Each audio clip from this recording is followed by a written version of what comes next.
had a debate after the last pod because we talked a lot about your dad's Tortoise. Oh, yes. And then That's we've had a lot Tortoise. of debate in the girls' WhatsApp chat about how you pronounce Tortoise. Tortoise. Tortoise. No. Tortoise? Oh, now I'm questioning it. No, tortoise. Tortoise, and then I was like, tortoise too. I think it depends what mood I'm in, or if I've had a wine, or if I'm feeling posh. Welcome to The Vault with Financielle. This is a safe space where we talk all things life and money and no topics are off limits. How are we feeling today? Are we ready for some dilemmas? We are. We were just talked about walking in, the fact that it's not raining today. It's the first time we've It's ever sunny. filmed the pod and there is sun in the sky in Liverpool. Although I'm going to say it's Crazy. 9 a.m.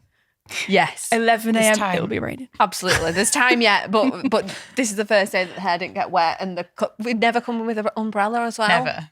That's So time you northern. run. Listen, Northern girls, you don't need a coat, you don't need a brolly, No. you just crack on. Having said that, we've got an emergency brolly if we need one. So we arrived and I was like, definitely need the caffeine. Let's nip into Hardware, which is a fab cafe in Liverpool. Shout out to Hardware that we come into and get a catch up and a coffee before we come on. But we started earlier today, so quick takeaway. And I was asked for a tip, and it made me think. So I didn't give a tip. And I also asked for the discount that we now get because we come a lot. So then I asked you, Lucy, did you use your discount when you came before Can I us? confirm that I did not use the discount? What? And I also tipped. Lucy's like a fiver down already. The day's not even begun and she's already minus £5. How did it make you feel when she what happened? She or he? What Did it cross your mind that you had discount? Did you forget? I'm going to address that bit It first. came up in my head on the train. I was like, oh yeah, we've got discount. Like I Yeah. was looking at the menu because I was like, what do I feel like today? And it did cross my mind, did kind of semi forget, but also was like, even if I remembered, Never. I probably wouldn't say. That's worse because it's stressful, isn't it? It's the back of Should your I? mind. Shouldn't I? On Yeah. the tip of your tongue Literally. And then swung the iPad round. for the tip. And I, How much did first you of tip? all, there wasn't even 10% option anymore, which I'm sure there was last time. They listened. They listened. Saw you coming.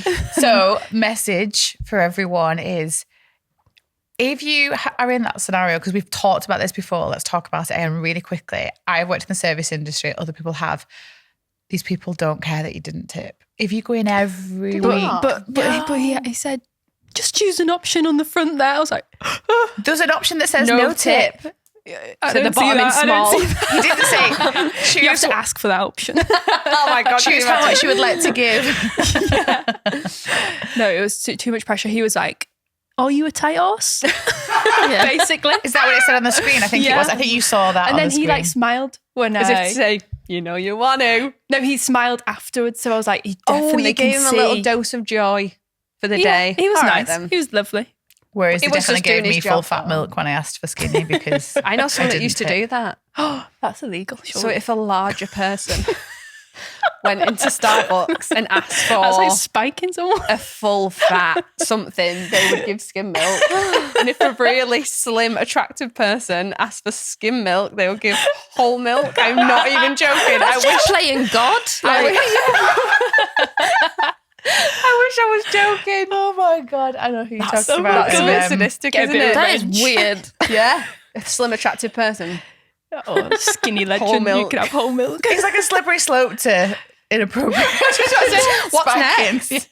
What's I don't want to think about it. Sorry. I would be Sorry. fuming if they gave me skim milk. You asked for a full Yeah. fat Diet Coke, I'm going to give you a full fat or vice That- versa. I could tell though, I would send it back. I would know. Imagine if you asked for decaf. Lucy's very on the edge when it comes to caffeine or not. If they give her a caffeine by accident, we'd end up in a whole host of trouble. Oh, definitely. Shakes all day. So for people listening, if anyone has any guidance for Lucy in the next time she's in a shop that we all love, don't get me wrong, or anywhere else, can you give her the tips? We need a money script. Money Oh my God, script. we Like do. we give To our not followers tip. on TikTok, like you how could to send us one. navigate awkward money How to conversations. find the I'm a bad person button on the iPad. I'll vlog it next time. Stay strong. Okay, I've got a controversial opinion. Cars are the worst thing to spend money on. I always look at you for this. Well, but I guess it's connected to finance. So do you mean the price of the car? Like, yeah. So cars are the worst things to spend money on. No, they get you from place to place. They, if you spend a lot of time in them, you do long journeys, you got to transport. If you're like me, oh my God, like when you're transporting kids from place to place, all I do is drive around in our village. Luckily, because a lot of activities tend to be in the village, but between ballet, rugby, singing, nursery, football, anything, I literally just see all the other mums in the village, and it's like a little like racetrack, and we're just all, hi again, oh yeah, hi again, hi again. So I spend a lot of time in my car, but I think the thing with cars is how much do people want to really put into their car? We've talked about it before, it's a really aspirational thing, like the whole, I'm driving my vehicle of dreams, like the bows on a car, like the sheet. That's like my super sweet 16. Oh my God, I used to love that. I'm just glad you remembered what it is. Like, I know, yeah, I was like, she's not going to know. She's not going to know. She's not going to know. Join in with us. That kick-started it, I think, for especially our generation of owning a really aesthetic car or a brand name. It's same with anything. Cars, designer handbags, designer clothes, like it's the brand name and it's the what you're putting outward. I think some people are car fanatics and they just love them. Some people don't even buy very good cars but just want to buy cars all the time because it's their thing. So there's spending money on it in that way as well, isn't it? Yeah. And I feel like that when you get to a place financially where the car as a proportion of your net worth is small, I love it when that's someone's thing. Do you know what I mean? Whether it's watches or cars, I love that. Let it be your thing. Let it be thing. If you want to change it up all the time, like if you feel it's part of your personality, if you drive a lot, I mean, there's one thing if it's sat on the drive, but if you drive into work or drive around the place, if that brings you joy, I get it. I do. It's when it's like such a big proportion of your net worth that you could have got a really lovely, competent, aesthetically looking vehicle for, let's say, like 10 grand less. What could you have done with that 10 grand? I mean, we've got in the app, we've got a calculation showing you if you'd have the person that does car finance versus not. And I think like it's 600 grand by retirement if you'd have invested like that bit. Yeah, I think it's the car finance. We always come back to it. We'll talk about it time and time again until people, like so many people come to us and go, you've said it so many times. I finally looked at what I'm paying out each month, how much I've paid since I was the age of driving age or whatever. And then when you said, how long are you going to do this for? Is it forever? And I think people just need that little light bulb moment. There is a guy that drives around our village in a Ferrari, like top, everyone, like the heads turn, all the kids are going crazy on the park, like all the guys are like, that's an amazing car. And he really pulls up to a house that is not reflective of the Ferrari. And I always think that's an interesting one. And I kind of like it at the same time. He's like, that's his thing. Does he go to Aldi as well? I love that for him. I love that he, like, obviously I hope it's it's not a financial burden, but like it's so not, his house is not bougie. You were thinking, you should have Neil definitely goes, drive. Why has he got that? Don't get me wrong with it. But you know why? Because you associate that car with, but it's his thing. So let him do his thing as long as it's not financially putting him in a stressful situation. But 2 big tips with car finance is have a look. If you have car finance, have a look what the list price of the vehicle was. Because a lot of us don't look at that. We look at the monthly price. So it's a really good exercise. Like, let us know. We might do a poll on Instagram and get people to like message in what theirs is. So say if it's like 200, 300, 400, £500 a month, what is the list price? Like, what did you buy it for? 40 grand in cash for the car that you drive around in. God. Someone would be horrified and be like, no. Yeah, but have a look at that. And if there's 2 of you in the household and you're both in that, just have a look at the list price because that's what you buy and that's the level of stuff. And then, do you sit there and if you aren't of great wealth yet, if you're on a wealth building journey, have a think about, you're going to be paying a car payment forever. Is that the deal? Yeah. Is that the plan? I think the other thing with cars as well, it's like, okay, yes, we need a car. This is what we need it to do. We need to get it to be safe, reliable, get us from here to here. But then it's easy, like slippery slope to be like, but we could like upgrade to that sports package. Yeah. And like, do you need that? And then it's like, but they don't do that on that colour. I want that colour. So you've got to like go up a model or something. So I feel like what's the fine line? It's because you can pick and mix your own. People get very overexcited. And to upgrade to the sports package is only like, it's like, oh my God, it is. Would you like extra cheese? Yeah. Always. I remember playing around with it when I was younger, when I was picking like my car. And little things don't cost that much monthly. So you But could be when like, we- it's only Really? When we £50 a month. did it, I don't know if they still do it, but it was like, do you want electric windows or do you want a white? Oh my God. I could do the extra. Not that controversial. No, everyone knows our stance on that, but new people don't know our stance on it, so it's good to kind of discuss. But yeah, those top tips are good. Got plenty of blogs on those. Go and have a look. Okay. We ready for dilemma number one? Yes. I've missed these. I've missed it. Okay. How do I break the cycle and get out? I started listening to your podcast this week and thought I'd send my dilemma in to see your stance on things. I'm in my mid-20s, living at home with one parent, and the vibes of this situation lean more towards a roommate dynamic than a parent and child situation. I'm working full-time, technically as an apprentice, earning 24k before tax, which sounds like a great situation from the offset. I'm out of breath. Can't breathe. You're carrying the stress of our reader. The catch is that I'm 3k in debt from various overdrafts and credit cards that I was encouraged to get during my time at uni. I pay off monthly and then it creeps back every time I get paid. I'd like to preface this... Preface? Preface? No preface. Yeah. I'd like to preface this by saying that I'm incredibly unhappy at home, between my self-esteem taking a hit daily from passive aggression / blame, being the sole firefighter of the housework and chores and trying to cultivate a healthy living space. I find myself very emotionally exhausted and dysregulated, which is the cause of most of my overspending. I've seen therapists personally and roped my parent into family therapy many times over the last 8 years to make the situation better, with no avail. Every therapist has told me the same thing. I need to remove myself from this situation. My partner of 6 years and I are aiming to buy a house together in the near future, as my partner comes from a better family situation than I and has been discouraged heavily from renting. With my living situation, I'm willing to try anything in order to break this cycle. The issue here is that my partner expects me to be fully debt-free, have a deposit saved, and have the perfect credit score in order for us to start the ball rolling on moving out. I understand that this is irrational, but coming from a family with great physical, emotional, and financial health, he doesn't understand the difficulty of achieving that in my position. I feel stuck in a cycle of trying, relapsing, shame and guilt around trying to make my situation better. I remove and re-add my credit cards to Apple Pay quicker than I can stop myself. My parent is emotionally unstable most of the time, so I'm unable to confront them about any issues without sacrificing more of my own emotional state. I feel stuck and I don't know how to move forward. I use purchases as my main source of happiness to offset my emotional state, and it's making everything worse. Any suggestions are really appreciated. Wow. This is a heavy one. One of the most heartfelt ones we've had, isn't it? Complicated. There's so many components. Where do you start? Did our dilemma writer tell us how old they were? She They might not said have done mid-20s. Mid-20s, So right, okay. mid-20s, living at home with one parent, earning 24k before tax, 3k debt, and is just in a cycle of paying it off and then ending up back in.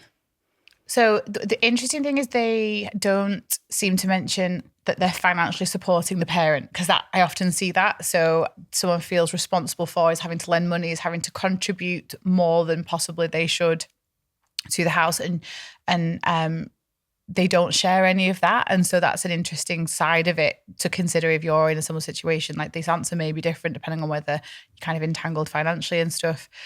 And we see that so often where someone's partner, it's a privilege. It's like a hidden privilege. It's not necessary. I mean, it's obviously probably physically seen in wealth, but the emotional, the physical, the financial side, when you come from quite a privileged place where you really enjoy being at home, so you're in no rush to kind of rent, you are very comfortable, you can pile up the cash and build a nice, healthy emergency fund, you don't really have any debt.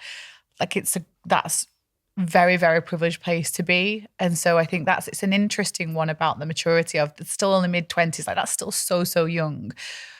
But is your partner prepared to understand what it's been like for you? Now, obviously, you're not talking about marriage yet, you're not talking about combining finances, but you've done really well, and we're all at different levels, we're all on different paths. And so I think that's kind of the first thing I'd want her to consider is, like, don't compare yourself to him if it's him. I think she said him, and don't feel like you need to defend where you're at. So £3,000 debt on a £24,000 salary when you live at home is not awful. It's so manageable. I thought you were going to say more. It must feel not very nice, but that's completely achievable if you're not having to pay out, like you said, for the parents. She didn't give that too much information. No, and we don't know how much she contributes to the home. So she may co-rent, probably on £24,000, unless you're in a privileged position, you're probably contributing towards running the home as well, which is only fair. And it's only like if you were renting. And on that basis, it's not a big jump to then change and move out because you're used to those expenses. But her biggest problem are two things. It's boundaries and emotional spending. So whatever is going on with her and her parent, she needs to get to a place where she, at mid-20s, can protect herself. If it is more of a roommate situation, that dynamic does need to change. And I can imagine that's hard. And if that's not going to be able to change because it's your parent at the end of the day, then you either have to create boundaries and protect yourself mentally that you don't get impacted. And if you do, you have different triggers. So you go for a walk rather than I'm going to go buy something. Like remove all the friction connected to the spending because the spending's not going to make it better anyway. So every bit of spending's pushing you further away from moving out as well. Do you know, like if the goal is to move out, every single impulse spend to take 1 minute and think, do I want to spend this or do I want to move out sooner? That will be a really easy decision to make. But this is just like binge eating though. Yeah. So you're on a diet, you're doing well, you have a really bad day at work, you come in and, you reach for the chocolate. Molly was having flashbacks then. Well, like describing the old chocolate drawer in our house. The old chocolate drawer. But that's that, and then you feel shame and guilt because you were meant to be trying to eat better. You were meant to not do that and you were weak. And then it literally starts again. This is exactly the same she's feeling with the debt, which is I am meant to be paying off this debt. It is me that's blocking my partner and I moving on together. Whilst, I advocate for being debt free, so I'm all on board with it. I would tell the other partner to back off a bit, and that shouldn't preclude you moving in. If you can demonstrate, however, that you can manage your finances. So, if you can get this going and get it moving and prove that you can, do a budget, a fair one that has some spend in it, by the way, because there's nothing wrong with spend, but do a budget, demonstrate that you can spend less than you make. And then in a month, the excess will go towards paying off your debt or building up savings, whatever you're working on. That'll help you and them know that you're going to be able to do this. And I think you'll get the dopamine hits from that as well as the spending. It's just a coping mechanism, isn't it? It's a horrible situation to be in. And it's like the shame of it isn't going to help. Like, no, it's like an expression of like if he's living at home though with like quite a comfortable situation, maybe she could just live with him for a couple months while they save. Absolutely. And we've all been there. So if it's a safe and nice space to be in, you can, I think it's identifying what's triggering you at home, what kind of things, and doing what you can to avoid those. And if it's overnight stuff, is it in the morning, if it's chores, it sounds like they're doing an awful lot of chores, which again, you're going to do that when you live in your own house anyway. So I wouldn't that's not going to go away. Whatever's causing you that distress. Yeah. And we've seen it lots that would depend on geography even. We may have all had it in our lives where you spend time at your boyfriend's house or they spend time at our house or vice versa, just whatever suits the living situation for a period of time. That's probably a really good suggestion as well. Would you encourage getting him to get onto the rental page? Because could that fix a lot of the problems? Do you know, I did think that. It's a really interesting suggestion. Because renting's not bad. Like he's obviously we debate this as well. Should I buy, should I rent? Yeah. He's obviously in a personal situation whereby his family it's wasting money. But that's a big ask of her to have all those things in place perfect. Life's not perfect. Like we have a system and a methodology whereby you do one thing. So I'm kind of contradicting our methodology, but I feel like we're also very much about personal finance being personal and nothing's black and white. So yes, it would be ideal that she would have all these things in place. I think you said deposit, perfect credit score, debt-free. Like that's a big ask for someone on a 24k salary. That's not real life. It is, isn't it? Like that is coming from a place of privilege. It's very easy for him to demand those things. But 6-year relationship, he can see, I think what impact this is having on her, removing her from the situation and living together. After being together 6 years, you kind of know they're obviously in a good place. They're talking about buying a house. Buying a house seems very far away for her right now, but renting could be quite immediate. Yeah, this is why money is such a good test for relationships, because mid-20s, whilst you are still young, you mature in your relationship of 6 years, you know, if you are thinking of either marriage or at least if you're buying a house with someone, you're thinking of life partners. You're thinking we're sticking at this and we're going to be together and we're going to look after each other. And part of that does involve not 50-50. Part of it does involve I will spend some time which will be behind financially, and you will spend some time. Same with health wise. Like my husband this morning is really hurt, like got a sore ankle, and so I'm doing a lot of getting up with the baby, and he's like, I'll make it up to you, and I was like, you won't, because you won't wake up. I'll wake up before you. But it made me think actually even health wise, sometimes you have to take on more than the everything. other. Like the way everything works out, it's rarely 50-50. Like you always pick up on something to like compensate for them. Like maybe they're a bit extra like busy this week. So you compensate and like, I'll take care of the cooking, I'll take care of the washing up, like just do what you need to do. Yeah. And then you'd expect the same back. Yeah, renting is like practice for that. Buying a house together. I feel like buying a house together without living together training wheels. One of the most risky things. Yeah. Like I know it's so easy to say this, but just sign a 6-month contract. Yeah. Use that 6 months to like learn what it's like to live together, and also like go to house viewings and like do all of your house admin, like try and get it all done in that 6 months. And just use that as like your project. Yeah. It's a big risk actually. Yeah, you might find that you can't tolerate living together. Yeah, well, if you literally hate living together. Well, it'd be good for him to know that life isn't all perfect. Yeah, you can't live everything doing like the most financial sense. Like, and they've obviously both had very different financial upbringings. Yeah.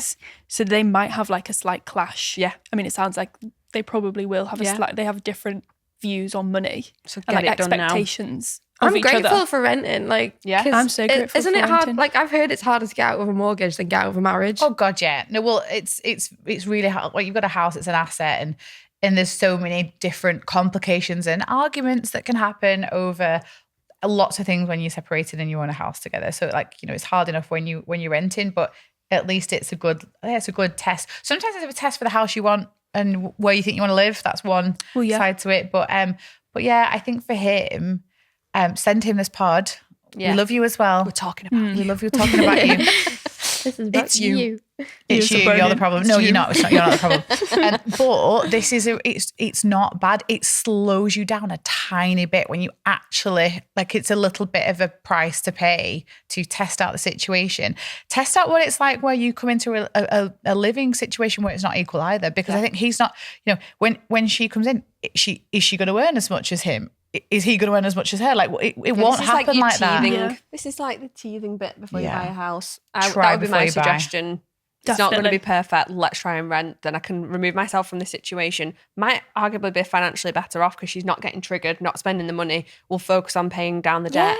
Yeah, you'll have that like experience, get the credit score up with all the direct debits of renting life 100%. And everything. And she'll have more energy from not being drained by her parent. And renting is freedom. Like, it really is. Do you know on TikTok when they do those PowerPoints? Like, these are the reasons why. I've done that. You need to sell it into your partner and say, we're going to do this. Why we should get a cat. Have you? And are you not getting a cat? That was a year ago. And I've finally done it a year later. There you go. Weekly presentations. Yeah, I literally show it to you. I can't wait to see it. But yeah, bit of a presentation as to why. Definitely. I want to see it. I'm here for it. I'll help you do it. Okay. Community winter. Oh, yeah. I started my mindful money journey 5 years ago. And in that time, I've paid off 5-figure credit card debt, bought a house, built an emergency fund, and now I'm 1 year debt free. Woo! I spent my 20s relying on credit cards. And even though I earned a good salary, I never used to pay the full balance each month. Big lesson learned after finding how much I ended up paying in interest over the course of the years. It's the worst. Don't look. It feels amazing to be debt free, and I'm hoping to start investing and growing my net worth, which is my goal for 2024. I literally love that win but do you know why? Because she started it 5 years ago. So this isn't we have so many people in the community that go on like I'm going in, and it's such an aggressive journey because they want to get to from A to Z like as quickly as possible. She's literally done a 5-year one, which means like small incremental habits that have allowed her to get to where she is. It's really impressive. Sustainable. Mm-hmm. Amazing. Good one. Don't look at the She's interest, like the perfect financial student. Yeah, she and I is. think like, just think about 5 years time. So had she not done it, she'd have either been in worse credit card debt and the same. So because you took that decision 5 years ago to start it, you've earned where you are now. The platform that you've built that you can grow from is just massive. You would not have been able to do that. Like the excess money that's probably in her budget. And this is what I think people need to think when we're talking about a debt-free journey. It's not just to stop messing around with debt and get rid of it. It's the payments. It's the monthly payment going out that's going to a financial institution and not to a different financial institution where your investments are or your savings. Like it's literally chucking money away every single month. And it's relentless. And what happens to those people that get into that stage where they're debt-free and they've got a really good emergency fund? You've got options. Yeah. You have choice. You have the ability to do whatever the hell you like. Do you want to invest? Do you want to travel to New York next week? What hobbies do you want to pick up? What have you always wanted to do that you've always put off? That's really expensive that you can't justify. Horses, Lydia. I was thinking horses because it's like literally the most expensive hobby in the world. But if that's your thing, Get free. like that's exactly a debt-free horse empire. That's the possibilities are endless. The possibilities are endless. But it's options, and so they're going to have that now. I'm updating my money goals. just empire. Just empire. Debt-free horse empire. Oh, now that'd be an empire. Jesus, that was a debt-free empire horse. I'd be unstoppable. Think of the stable boys. If you would like to be featured in the podcast, please drop your wins into the community in the app or email them to thevault@financielle.com. I cannot escape the payday to payday cycle. I feel like I'm constantly trapped in an endless cycle of living payday to payday and I don't know how to break free. No matter how hard I work or how much I try to budget, it seems like I'm always struggling to make ends meet. I want to save for the future and have some financial stability, but every time I try to save, unexpected expenses or bills come up that drain my account again. It's a constant source of stress and anxiety, and I feel like I'm stuck in a rut with no way out. I'm a single mum who just wants the best for her children's futures. How do I escape this cycle and start building a future for myself and my children? Now, I was listening to that, but I was also thinking, I hope some of you listening to this think of what you would say. I just got this really excited. I wonder what people would advise this person. Do you know what I mean? Because when you're getting used to how we would answer things, if you're on our wavelength, if you're not on our wavelength, I don't know. I suddenly was like, these dilemmas are so helpful to people because someone is going to be sat in a car with the kids in the shouting, back going, shut up. Oh, I know what she should do. Me. And so let me tell you why I thought that. I thought that inside. I went, oh, I know. I honestly, the magic sinking funds came to my mind here. What she said is these unexpected expenses keep coming up and they set me back. So there's the payday to payday thing, which is very common for lots of people. We literally spend what comes in, if not more. And you end up wondering where all the money is. In fact, you might even get to the next payday and go, I can't even look at my bank account. Yeah. But it sounds like, especially with kids, because, oh my God, do expenses come up? Like, what have we had in the past couple of weeks? And honest to God, did not have the sinking funds for it. So it came out of our fun money. Not fun. Not so fun. Ballet hoodie, fun money. Cowboy hat. Not my cowboy hat. For the Lydia's cowboy hat. Carl's cowboy hat. She's dance show. So we haven't been in this place before because as she's getting older, she's doing more shows. There's costumes needed. There's not a dance sinking fund because we couldn't kind of suck it up in the budget unless you're having a strict budget. And we've tried to be a bit more strict recently. There's not enough room. So we're using fun money and not having as much fun. Aww. But with the mindfulness that I could borrow the cowboy hat. I was the fun. Cotton Eye Joe, it's going to be very fun. Cotton Eye Joe ballet. Like Beyonce. No, she's not doing Beyonce. Oh yeah, no, she's the ballet hood. So there's ballet and this is what happens. Okay. It's commercial dance, so it's stacked on top of each other. There was a ballet outfit as well. Wow. And so we got caught short, and I was like, we've not got the sinking for it. So that's this happens all the time. You need to reset, go back and we've chatting with an amazing community member this morning. We're voice noting backwards and forwards. She is getting her shit together. She said we could even document it and vlog it, but I think like we're knee deep in it. I'm not sure we're going to be able to do it easily. But basically, this is someone who works to a budget, like has a budget, has a business, which is extra complicated because she's managing kind of 2 budgets, paying down some debt, making great progress, still got quite a lot to go.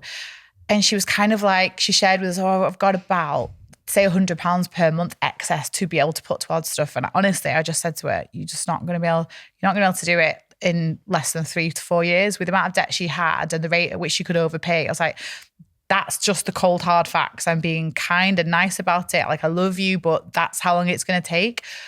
What are we going to do about it? Anyway, I digress a little bit, but we're going to re-look at the budget end to end. And she did realize that actually there's been other money that she's just kind of not counting in a budget. Around. Okay. And that's like, that doesn't count. So that's kind of free. So we're going to get her on a plan. But the big thing is these unexpected expenses. She said every so often she has to like travel, and every so often she needs to pay money for this and pay money for that. I was like, that's not unexpected. That's not unexpected. Yeah. If that stuff happens, you need a pot for it. So what happens, you think you're on a good month and suddenly you get whacked with these apparently unexpected expenses, but they're not that unexpected because you tell me that they're going to come up again. And so it's really hard to redo a budget where you up things. It's just in our human nature not to. Tight. Now I do a budget, I'm like, I don't want to pay for that. Because if I create a sinking fund for it, it means I've got to pay for it. And I am like hustler. Like, I don't want to pay for it unless it's something fun. That's like me with makeup. I hate buying makeup, and I'm like, I'm not having a makeup sinking fund. We're lying to ourselves about how much makeup costs. We're lying because you've got to buy it. So where do you take it from? I don't even know. That's what I mean. It can get lost. You need a new foundation today. Where's it coming from? Because it's as a proportion of like the food budget is high. In the supermarket. Yes. Groceries. I literally dip into groceries for things like that because I refuse to acknowledge that I have any like beauty needs. Yeah, I love that. But if they're in the shopping basket, it does not care. Yeah. But I think this is the point. We are all doing it, so you're not alone. But these expenses that catch you short, have a think about what they are and look at them, and then look at your budget and are they in them? Because if you need the gardener to come around and tidy up the garden, if you need to replace kids' shoes, if you need to get a foundation more than once a year, which we should do for health-wise, I think. Never mind. Let's talk about mascaras, and I think we have them a lot longer than we're meant to. Anyway, I look like a rat because of red, itchy eyes. I'm not buying a new mascara though. Like this. L'Oreal 1994. So I feel like it's time to do a reset, a budget reset, do the money MOT. We've got that in the app. You can start at the top and work your way down. You've been looking at it recently, haven't you, Lydia? Are you liking the money MOT? It's great. I need to do it. Well, it's a real cathartic exercise to start at the top, but do it alongside your bank account. And I think she will find that if she incorporated sinking funds into her budget, it takes a couple of months and you still feel like, I've just not got further ahead. I've just asked the question, can I get further ahead? I'm to payday to payday. And I'm still payday to payday, but you're not. You've been putting money to the side. And then when you need to pay for something, you go to the sinking fund and not to your current account, and you kind of build from there. So yeah, that's a really, really common dilemma that we all have. And I challenge you all, have a little look at what are those things that catch you short and see if we can catch them in the next budget. Yeah. What are you in denial about? If you're tracking your calories or something, you're like, I won't track this packet of crisps. Because I was walking as I ate it. It doesn't count. This packet is only 25 grams. So when you eat things while you're cooking, they don't count. Quavers or air, do you know what I mean? Yeah. Or if there's a buffet, you're like, well, I can't track it. I can't track it. It's free. Okay. Any final words before we close the vault? Maybe for those people that have sent those dilemmas in, lean into our community, because there will be other people, that have been on a similar journey, like you say, single parent, what do I do? There'll be so many people that'll be itching to answer that question. These are not like out of the ordinary dilemmas. So even though you probably feel like the world's closing, especially the first person that's really, really struggling, there are so many other people that have been in your situation that I think can give good advice. So lean into our community. It's there for people to use. Ask the question. You will not get people are not shy in our community. They Definitely will not put an arm around you as well. Okay, that's all for this episode. The vault is now closed. If you'd like to send your dilemmas, please send them to thevault@financielle.com. And just a disclaimer, the vault is just a chat around life and money topics. We are not giving financial advice.